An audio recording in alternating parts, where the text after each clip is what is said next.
Now, the today's topic that is the testing of switchgear equipment. And before the tea break, which is scheduled around 11:15, maybe it will be little delayed because we are discussing amongst ourselves. So my request to all of you young friends, you accumulate your questions, ask me questions whenever you have any doubt. You don't bother whether you are interrupting me or all these things. You can always ask so that things become interactive. Unless the session is interactive, we don't learn each other. First of all, it's an online session, so I can't see your faces because of the bandwidth issue. We have to switch off our videos, but you will be having different questions, and you please accumulate it, put it in a note sheet, and you can keep on asking up maybe in the middle of the session or at the end of the session as you wish. I have no restriction on that. Number one.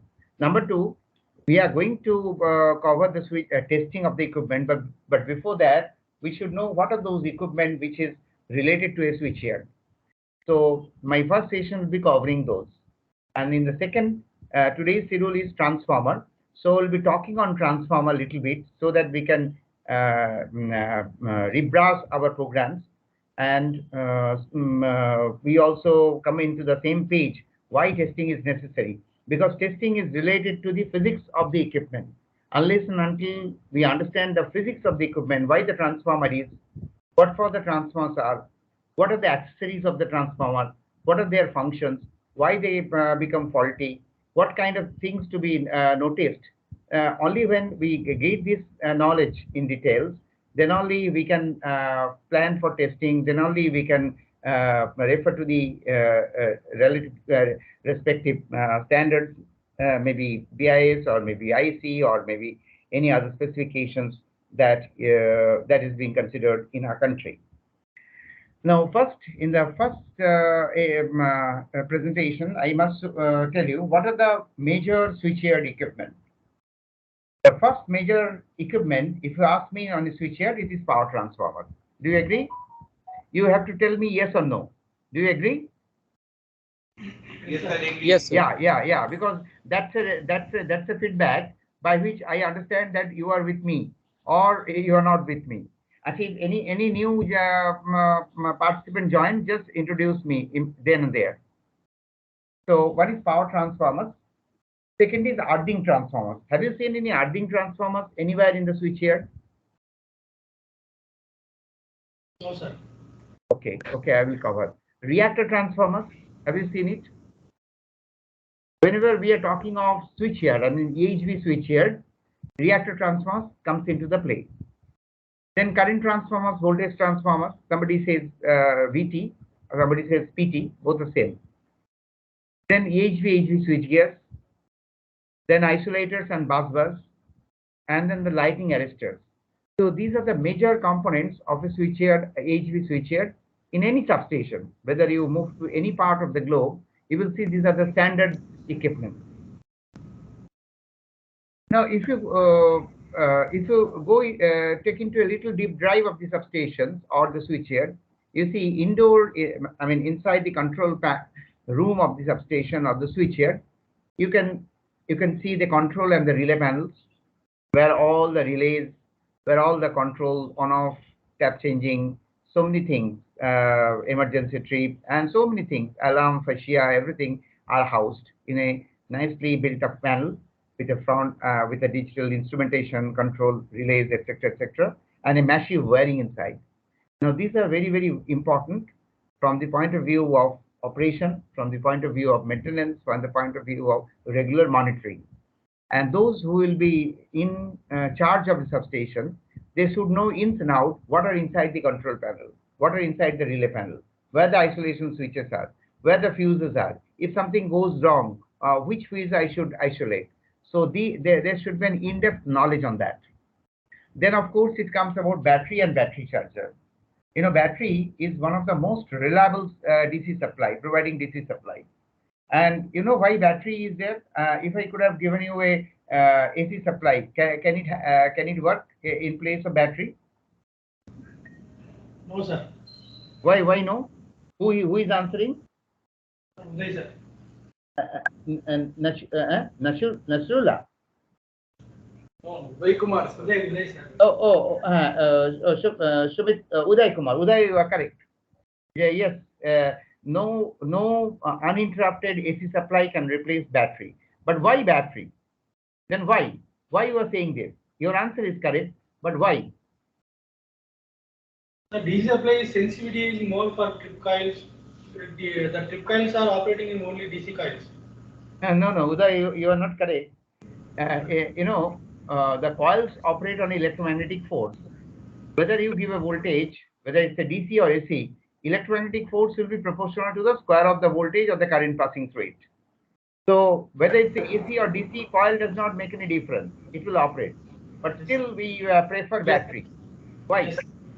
But if constant supply is given to the trip coil, Yeah, you want a constant supply. I can put a UPS and I can ensure constant AC supply.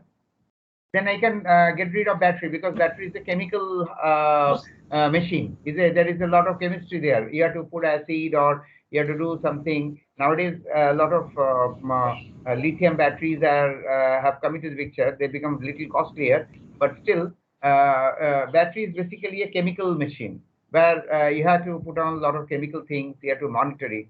So it becomes in order to make our system hassle free. We can we eliminate battery? That's my question. Answer me. yes, sir. Hello. Yes, Yeah. If applying DC current, that will operate the trip coil. If you apply the AC current, it will oscillate. It will complete once in form of cycles. At the No, time Uday, of zero, at the time of zero. Is it Uday saying? Yes, sir. Yes, sir. Acha, no, Uday, you are not correct. I will explain. Any other participant? Any views? Any other participants? Any views? Basically, The to be DC frank, average voltage, but AC operate on RMS voltage. So what?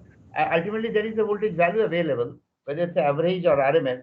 Ultimately, you are interested, a voltage should be applied to a coil. Then my question is very specific. Why DC battery? Acha, you said, okay, you have got some issues regarding AC. Okay, let us assume that you are correct. Acha, instead of AC, if I put a rectifier and put a condenser and rectify it, can it work? Can I replace battery with the rectifier system? Rectifier condenser is a power supply system. Can I replace it? So lots of Yes. Lots of ripples will be present in the DC. I put a capacitor. I put a capacitor, and nowadays a lot of active filters are also available. I put some kind of active filters so that the ripple content is minimized. You tell me, what is the ripple? What is the allowable ripple that can make your coil smartly operated? 1%, 2%, 5%, 10%. Tell me. Quick. What is the answer? Nasrullah? Sir, actually, we are going for DC because the moment fault occurs in our substations, AC may not be there, sir. So to operate relays and all the things, we must have the DC storage system. Absolutely correct. This is the right answer. Absolutely correct. Because you need an independent source where the voltage will not be interrupted by any damn fault that happens in the substation. Whether you put it to AC, whether you put it to rectified AC, when a fault takes place, there will be huge dip in the voltage, because it is feeding a few thousand of ampere, few kiloampere current. So the voltage drops. If you see the modern disturbance recorders which are being connected to the EHV substation, You will see a voltage of 220 kV can come down to 100 kV even while clearing a fault. So the voltage will drastically come down. So under that reduced voltage, maybe voltage is not there if there is a bus fault, or voltage is there but is of very low quantity, that will be unable to trigger the trip coil and the relay. And that's why battery is so important. So that's why you have a battery, mandatorily you have a battery. There is no science in the world could have eliminate battery, and that's why you have to continue with the battery. Correct? Did you understood? Is that correct? Yes, sir. Yes, sir. Okay. Just tell me yes. Otherwise, I also need certain amount of inspiration from your end. Okay, sir. So whenever you have a battery, you need a battery charger also, because battery has some constant losses in terms of leakages and all these things. And to make up those losses, you need a battery charger. You need a battery charger to keep the battery health condition in a proper manner, so that the battery voltage doesn't dip. That's why battery and battery charger is one of the very vital equipment of substation. Then of course it comes to communication system.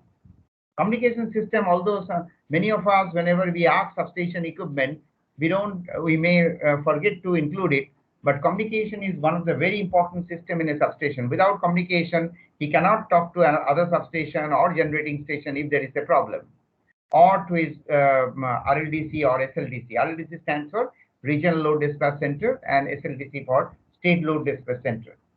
So communication should be, and communication is of two types. One is for voice, one is for data. Data is necessary for the SCADA, for remote operation, remote monitoring, and voice is required for the one-to-one talking or something of that sort. Even the protection signal, which goes to the other end, also a data signal or a electrical signal. SCADA system, which basically supervisory control and data acquisition, which has become a very common equipment for any HV substation. And finally, the firefighting equipment, because there is a lot of fire hazards that do happen in substation, which guts where complete equipment gets completely gutted, and crores of equipment get lost every year in some substation or other. So that's why every substation or switchyard must be provided with a fail-safe fire protection and the detection system. Now, coming to this particular picture, can you see this picture? So you see, the power generation starts from a generator. Now we have non-conventional energy in terms of solar panels and maybe wind energy or tidal energy or hydel. But there is a generating power station which transmits power to a power transformer, and this is located in a switchyard. And then the transmission line carry forward this power to another substation, where again you have another power transformer which reverses the voltage from higher to the next level of voltage. For the further distribution. Why this? Because we need to reduce losses. We need to reduce the conductor sizes, conductor width, and conductor losses. So that's why we step up the voltage to such a big value, so that the power, which is the product of voltage and current, the current reduces, the conductor size reduces, loss reduces, and transmission line weight, wind, weight handling capacity, etc., reduces to a great extent. Because transmission lines are at a much higher height, where the wind pressure is very high. If you have a bigger conductor, heavier conductor, the tension and the weight or the forces that will be acting on the insulator edge of the conductor, tower's arm, will be phenomenal. So that's why this is the reason.